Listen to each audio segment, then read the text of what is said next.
as a younger person, because for some reason when I look at my analytics on Instagram, it's that age group from 19 to kind of 32 is my biggest kind of followers. And so they're thirsty though. Yeah. They're thirsty for investing into real estate. Yeah. What I like actually, because I also have a staff that kind of is in that age group as well, they don't really care about necessarily owning their own home. They understand that maybe even owning where you live is not necessarily something that you need to do, right? 100%. Like, we know a lot of uber wealthy people that don't necessarily own their where they live is not the property that they own. They just make sure that they invest into real estate. Mm-hmm. But what are some easy ways that you would advise that generation, that age group, to get into investing into real estate?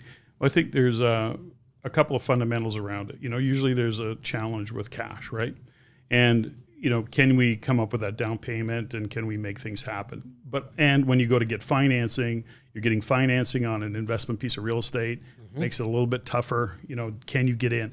So, depending on the scenario, for me, the most common recommendation I make, go buy a home and make sure you have a basement suite and rent it out and get some frickin' roommates, because you're young anyways, and you don't need all the conveniences that you had from mom and dad's, and you literally have yourself set up that your mortgage payment is being made by your roommates, you control it all, and you live for free, and you've got an investment property that you can do one of two things. You can at some point sell in the future, and or gain some equity and pull some equity off the table and reinvest, or turn that into a property, move out, and just leave it as a rental property. And for the kids, they call that, now in 2023, house hacking, but we just call that smart investing. It is. It really is. We all did that, right? Like, you buy a house and you live upstairs and you rent downstairs. I think what most people should do, especially the younger generation, is just flip it. Live in the basement. Yep.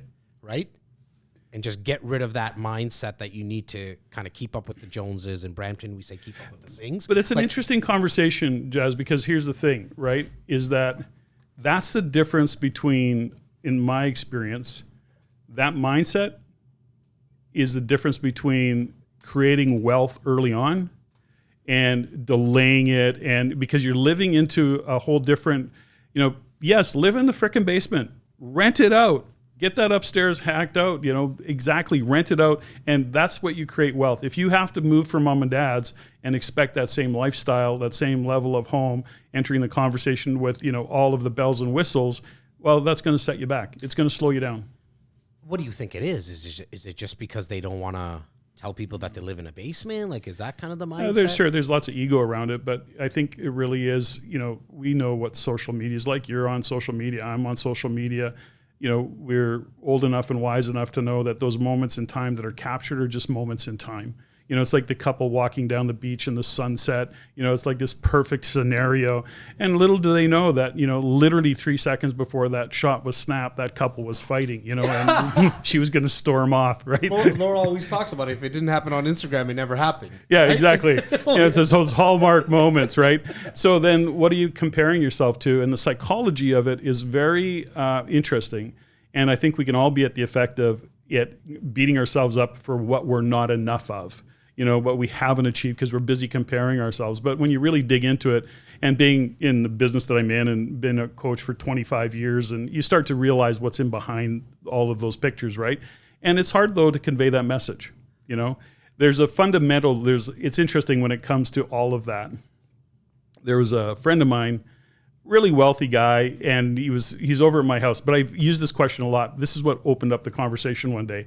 And he lives in the country, and like I say, very accomplished. He wants to buy a excavator because he's renting one, and he said, I'm just going to buy one. And I says, well, how much for the excavator that you want to buy? And he goes, 150 grand. And I go, oh, okay. I go, you can rent a lot of excavator for 150 grand. What does it cost you to rent an excavator? He says, a couple grand a week. Right. I go, gosh, how many weeks do you need an excavator for, right? And he goes, yeah, but he goes, that everybody in the neighborhood's got one, and they got a couple helicopters. Like, we live in the country, right? And so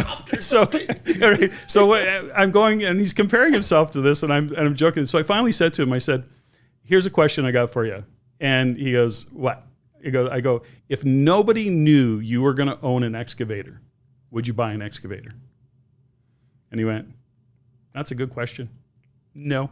I go, so you don't need an excavator. Yeah. So that's the question. You know, I ask myself that question now with stuff. Not even buying stuff, but doing stuff. Right. If nobody knew I was going to do it, would I do it? You know, so many decisions are driven by ego, right? Easy to filter it out. It's a filter. Sure. It's a quick filter, right?